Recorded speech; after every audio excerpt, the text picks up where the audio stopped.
En la edición de agosto de la revista Nexos aparece un interesantísimo ensayo titulado ¿Qué falló? México 1990-2023, en el que dos especialistas, Santiago Levy y Luis Felipe López Calva, pues se preguntan por qué la política económica asociada con la apertura comercial, entre otras cosas, pues no tuvo los logros suficientes. Dicen los autores, por ejemplo, que el crecimiento del PIB per cápita entre 1990 y 2018 fue inferior al de las décadas previas, que el salario real promedio no aumentó y que México se ató a una política económica de baja productividad y también que no logró terminar con la informalidad. Tenemos, y digo tenemos porque aquí me acompaña Rodrigo Pacheco en el programa, el enorme gusto de poder conversar a continuación con el doctor Santiago Levy, uno de los autores de este ensayo. Él es investigador senior del Instituto Brookings de Washington, D.C., y antes fue vicepresidente del Banco Interamericano de Desarrollo, director general del IMSS, subsecretario de Hacienda y presidente de la Comisión Federal de Competencia. Santiago, un enorme gusto tenerlo en el programa esta mañana. Gracias por aceptar la entrevista. Al contrario, el gusto es mío. Muy buenos días. Gracias a ustedes por la oportunidad. Bueno, pues, ¿qué fue lo que falló para dar lugar a una baja productividad y también a la persistencia de la informalidad en la economía, Santiago? Eh, con mucho gusto. Antes tal vez de tocar ese punto, a lo mejor conviene resaltar el cambio en la estrategia que hicimos después de la década de los 80, cuando el país le fue muy mal. Tuvo logros muy importantes en materia macroeconómica y en materia de estabilización, Uh pero -huh. como tú lo comentabas al arranque del programa, no se logró crecer más rápidamente que en las décadas anteriores. Y la razón fundamental es porque la productividad del país, la eficiencia con la cual los trabajadores y las empresas funcionan, la productividad se estancó. Y hay muchas causas de esto, pero en el ensayo apuntamos a una que es muy importante. Eh, México tiene un sector informal muy grande y ese sector informal es un peso contra la productividad porque la eficiencia de las inversiones y la eficiencia de los trabajadores cuando están ocupados en empresas informales es mucho menor que cuando lo están en empresas formales. Y lo que tratamos de mostrar en el ensayo es que el balance de algunas empresas que sí mejoraron su productividad, pero muchas otras que no lo mejoraron y que de hecho en algunos casos cayó, el balance fue básicamente un estancamiento de la productividad durante las últimas 3 décadas, asociado en gran medida a la persistencia del sector informal.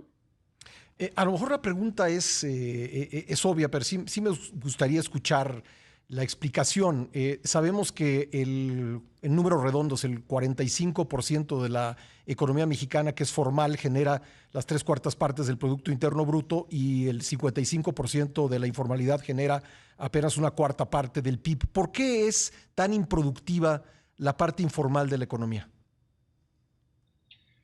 Hay muchas razones. Primero, porque mucha de la informalidad es trabajadores por cuenta propia. Algunos están trabajando en la calle, vendiendo cosas.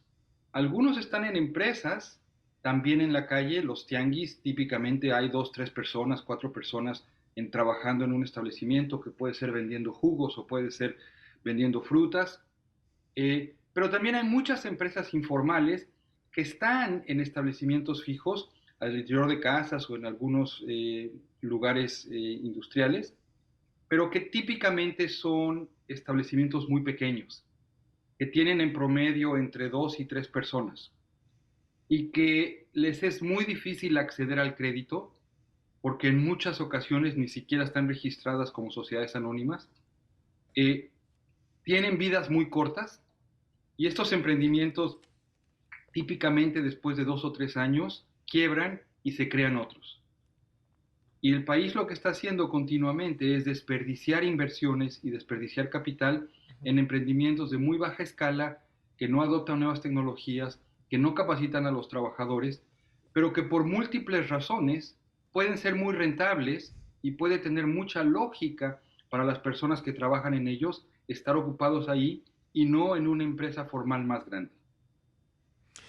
Incluso dicen ustedes en el ensayo que en lugar de la destrucción creativa, que es cuando se destruyen empresas para que luego aparezcan algunas más productivas, México ha tenido pues lo contrario, ha tenido una creación destructiva, porque si bien pues han aparecido 6.9 millones de empresas, se han destruido de ellas 5.4 millones y las que surgieron a partir de esa destrucción pues fueron igual o más de improductivas que aquellas a las que reemplazaron. Ya estamos de vuelta, estamos hablando con el doctor Santiago Levy sobre el ensayo que falló México 1990-2023 y le preguntaba, Santiago, antes del corte, ¿por qué esta dinámica empresarial tan disfuncional que hemos experimentado en México a lo largo de más de 3 décadas? Tiene mucha lógica y la lógica es que en México lo que hacemos es gravamos la formalidad y subsidiamos la informalidad. Hacemos exactamente lo opuesto de lo que deberíamos hacer si quisiéramos promover la productividad. Gravamos la formalidad porque las leyes de seguridad social, las leyes laborales, las leyes tributarias y muchas de las leyes que tienen que ver con el cumplimiento de contratos de crédito y contratos comerciales hacen que trabajar en la formalidad sea muy oneroso. Y por otro lado, las mismas leyes hacen que trabajar en la informalidad sea rentable. No quiere decir que sea productivo. Rentable quiere decir que desde el punto de vista privado, las personas que están en esas actividades tienen una rentabilidad que las induce a estar ahí, que no es lo mismo a que sea productivo. Esas mismas personas trabajando en otras actividades probablemente producirían más valor agregado, serían más productivas. Entonces, resumiendo, tenemos una configuración de políticas públicas exactamente opuesta a la requerida para poder crecer más rápidamente. Gravamos la formalidad, gravamos al sector más productivo de la economía y subsidiamos al sector más improductivo. Claramente, y ahí están los incentivos. Santiago, y en ese contexto, revisando los datos de la encuesta Ingreso-Gasto de los Hogares en México 2022, y se ha visto así desde que se empezó a publicar en 2016, se ve una correlación entre los estados más prósperos en términos del ingreso promedio del hogar versus su sector informal laboral. Por ejemplo, ahora sale como el estado que tiene mayores ingresos Baja California Sur y tiene un sector informal laboral mucho más bajo que la media nacional, que anda en 55%. En el caso de Baja California es 39%, Nuevo León 35%, Coahuila 34%. Y mi pregunta va en el sentido de por qué hay entidades en donde hay una menor sector informal laboral versus, por ejemplo, los típicos Oaxaca, Guerrero, Chiapas, que andan cercanos, bueno, arriba del 70%. Es decir, ¿hay algo que en la dinámica geográfica se pueda copiar, que puedan entrar en esa dinámica los estados que hoy tienen una informalidad muy por encima de la media nacional, que claramente es muy disfuncional desde un punto de vista económico? La razón fundamental por que la informalidad es menos en el norte que en el sur es el Tratado de Libre Comercio de América del Norte. Si uno ve cifras para atrás y se va 30 años atrás, las tasas de informalidad del norte, del centro y del sur del país eran muy similares. Lo que ocurrió después del Tratado de Libre Comercio es que la tasa de informalidad en el norte empezaron a bajar, no en el centro y no en el sur. Y ahí se abrió la brecha entre las regiones del país. Esto nos dice dos cosas: que el Tratado de Libre Comercio sí tuvo un impacto positivo, pero que el impacto no fue lo suficientemente grande como para abarcar a toda la fuerza de trabajo del país. En el norte, finalmente, solamente está alrededor del 30% de los trabajadores del país. Entonces, el Tratado de Libre Comercio ayudó a un ámbito que cuando más representaba el 30% de la fuerza de trabajo. El 70% de la fuerza de trabajo que está en el centro y en el sur del país no fue impactado de manera notable por el Tratado de Libre Comercio y sus tasas de informalidad no cambiaron. Ustedes dicen algo muy interesante, la verdad yo no lo sabía. Yo me imaginaba, y creo que muchos mexicanos, incluso algunos especialistas también, que uno de los problemas que hemos tenido en la productividad en México es que no hemos alcanzado niveles educativos suficientemente altos. Pero ustedes aportan el dato de que tanto quienes ganan mayores salarios como quienes ganan menores salarios han tenido un aumento en su nivel educativo. Y me impresiona mucho el dato que, por ejemplo, quienes tienen un título universitario han visto mermados sus ingresos en este periodo. Es decir, no es un problema de educación. No, no lo es. Eso es un mito muy generalizado que está fundamentalmente equivocado. La idea de que en México la productividad no aumenta porque el país no tiene trabajadores calificados y no tiene los recursos humanos para que las empresas puedan adoptar tecnologías e innovar, es una idea fundamentalmente equivocada. No hay ninguna evidencia empírica que la apoye, más allá del hecho de que se repite continuamente. Y más allá del hecho de que anecdóticamente alguna empresa puede decir en alguna ocasión, oye, me faltó un trabajador de este tipo. Cuando Tesla se iba a poner en México hace 3, 4 meses, la discusión no era si había ingenieros eléctricos o no había ingenieros eléctricos. La discusión era si había agua o no había agua. No hay ninguna evidencia que diga que empresas no han crecido o no han adoptado nuevas tecnologías o empresas extranjeras no se han establecido en México porque falta capital humano o falta trabajadores calificados. Y lo que tú señalas es correcto. Si uno ve los datos, los salarios de los trabajadores con educación universitaria han caído en términos absolutos, el salario por hora, y la brecha entre lo que ganan ellos y lo que ganan trabajadores con educación primaria se ha cerrado. Si en México faltasen trabajadores con educación universitaria, uno observaría exactamente lo opuesto. Los salarios de los trabajadores escasos estarían subiendo relativo a los salarios de los trabajadores que están en abundancia. Eso no ocurrió en México. Un dato adicional. La oferta de trabajadores con educación universitaria, con grados en matemáticas, ingeniería, tecnología o ciencias naturales, aumentó al doble de la tasa de crecimiento del PIB. Es muy difícil argumentar frente a eso que la productividad no creció y el país no creció porque no teníamos recursos humanos. Es un mito que sería importante acabar con él. Claro. Y en ese contexto algo que me llamaba la atención del ensayo es que se menciona un estado de bienestar bien diseñado, eliminaría algunas de las razones principales detrás de la dinámica empresarial disfuncional y el estancamiento de la productividad. Y si el aseguramiento social es universal, los conceptos formalidad e informalidad se vuelven irrelevantes. Lo que me llamaba la atención es que si no hay incentivos, digamos, para la formalidad desde la informalidad, que hoy podrían ser, no lo son porque se subsidia, sobre todo en las firmas pequeñas, la informalidad. ¿Cómo tendría que estar diseñado este aseguramiento universal para que no recaiga, digamos, ese peso sobre las formales? Pero como todo sale de los ingresos tributarios, ¿cómo funciona esa parte? ¿O funcionaría, debería funcionar? Ahorita funciona muy mal.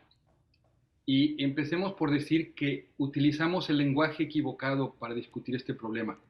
Hablamos de los trabajadores formales y los trabajadores informales como si fueran dos conjuntos separados de personas.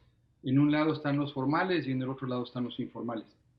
Los datos de las encuestas de empleo dicen que eso no es así. Las mismas personas a veces están empleadas formalmente y luego esas están empleadas informalmente, con la misma educación, con el mismo capital humano, con las mismas habilidades, con las mismas ganas de trabajar. Entonces, es mejor hablar de cuando los trabajadores se emplean formalmente y cuando se emplean informalmente, que cuando son formales o informales. Y esto dirás, Santiago, esto es un tecnicismo porque es relevante. Es extremadamente relevante porque lo que dice es que el sistema de seguridad social que tenemos en México no funciona. La suma del IMSS, más las AFORES, más el Infonavit, más toda esa construcción jurídica. ¿Por qué? Porque las personas están parte del tiempo inscritas en el IMSS, cotizando a su Afore, cotizando al Infonavit, y parte del tiempo no lo están. A veces están protegidas contra riesgos de invalidez y de muerte, a veces no lo están. No se sabe lo suficiente Pero a raíz de este problema de que la gente está en la formalidad y la informalidad, alrededor de la mitad de los trabajadores que están cotizando a su Afore no van a conseguir una pensión de retiro porque no van a acumular las semanas de cotización que requieren. Entonces, tomando tu pregunta tomando en cuenta las observaciones anteriores, lo que necesitamos es un estado de bienestar universal en donde el acceso a las pensiones, el acceso a los servicios de salud, el acceso a la protección contra la invalidez y contra la muerte, no dependa de si tengo un trabajo asalariado o un trabajo no asalariado, si estoy en una empresa grande o en una empresa chica, si estoy trabajando por cuenta propia o estoy trabajando de otra manera. Si logramos hacer eso, las decisiones de las empresas sobre cuántos trabajadores contratar, crecer o no crecer, estarían totalmente desvinculadas del aparato de protección social y las empresas tendrían mucha más agilidad y mucha más capacidad para responder. ¿Qué implica eso? Implica dejar de gravar los trabajos asalariados de forma tan fuerte como lo hacemos hoy en día. Es muy caro crear trabajos formales y gravar otras cosas. No implica necesariamente subir la carga tributaria total, sí implica cambiar la composición. Si queremos trabajos formales, no los gravemos. Y si no queremos trabajos informales, no los subsidiemos. Ahora hacemos exactamente lo contrario de lo que deberíamos estar haciendo. Claro. Ya nos decía Santiago que se buscó la inclusión social con instrumentos que generaban exclusión y castigaban la productividad. Y ustedes dicen en el ensayo que pues hemos tenido una visión de que el crecimiento con inclusión social es el resultado de dos procesos separados, uno para crecer y otro para fomentar la inclusión social. Quizá deberían ser la misma cosa. Sí, eso totalmente. El problema es cuando se conceptualizó la estrategia, y esta conceptualización sigue vigente hoy en día, no ha cambiado en absoluto. Se piensa que hay todo un conjunto de políticas que nos van a hacer crecer. Fomentamos la inversión, fomentamos la innovación tecnológica, fomentamos la competencia. Y hay otro conjunto de políticas que nos va a hacer tener inclusión social. Promovemos los programas de salud, promovemos los programas de pensiones, hacemos programas de transferencias. Y no hacemos la conexión entre las políticas de inclusión social y las políticas para el crecimiento económico. Y no nos damos cuenta que las políticas de protección social están obstaculizando el crecimiento económico porque, reitero, están gravando la formalidad y están subsidiando la informalidad. La política social en México es la política económica más importante. Ignorando los temas macroeconómicos del manejo cambiario y las finanzas públicas, no hay política económica más importante en México que las políticas sociales. Le pusimos demasiada atención a los temas económicos puros, pensando que eso es lo que nos iba a hacer crecer. Descuidamos los temas sociales, no que no invertimos, sino que lo hicimos con un conjunto de programas desarticulados que no funcionaban bien, y el resultado fue que lo segundo obstaculizó lo primero, y como ya comentábamos anteriormente, en las 3 décadas que estudiamos en este ensayo, la productividad no aumentó.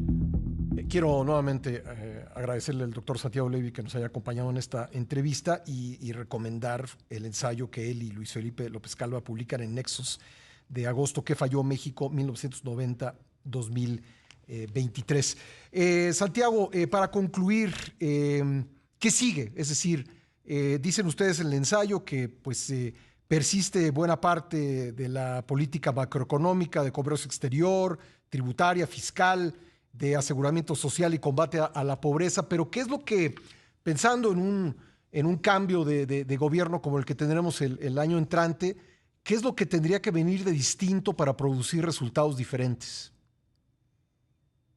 Bueno, en primera, creo que mencionaste un punto muy importante.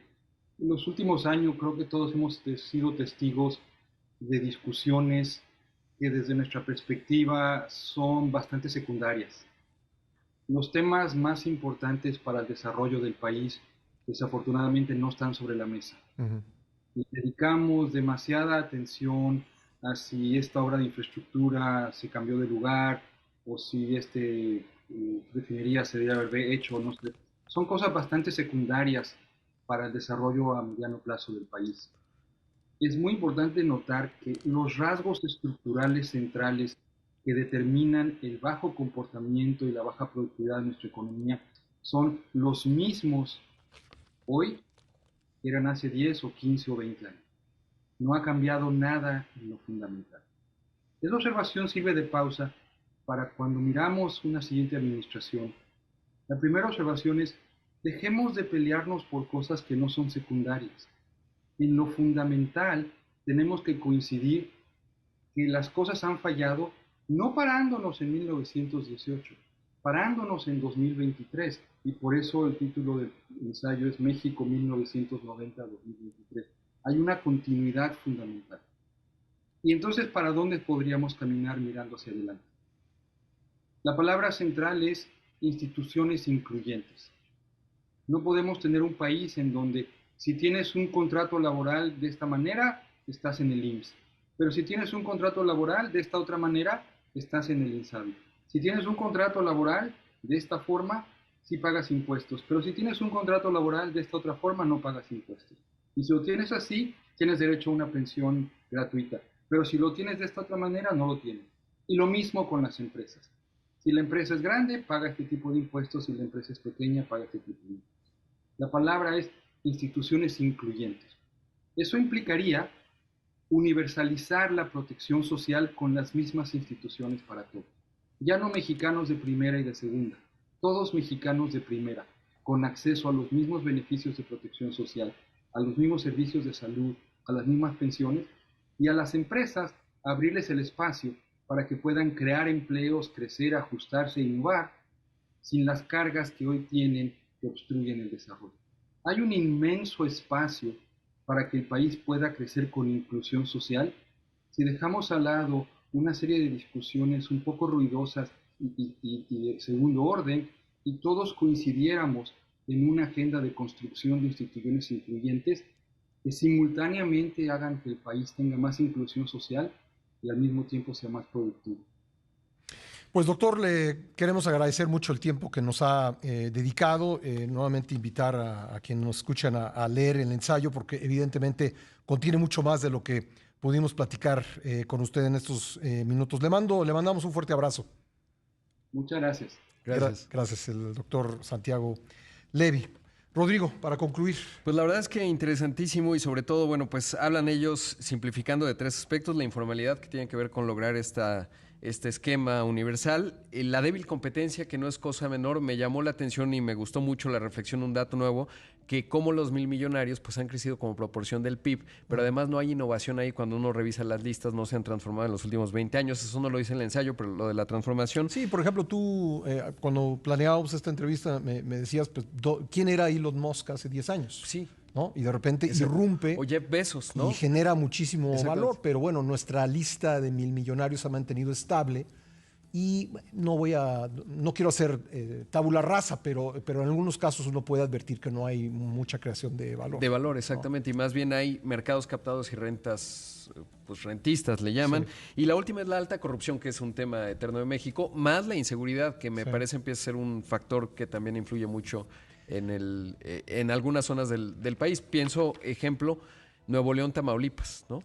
Sí, bueno, y quizá ya por último, dicen al final del ensayo los autores que es imposible avanzar en medio de la polarización política. Claro. Casi todos perdemos. Una forma de empezar a superar esas diferencias es reconociendo que muchos o pocos, la estrategia 1990-2018 y la actual han tenido logros, aunque también fallas sustantivas. Y la discusión comienza justo ahora, y por eso el marco de referencia que plantean me parece extraordinario. Bueno, pues para nosotros una muy valiosa discusión. Espero que en la audiencia a ustedes también les haya parecido valioso.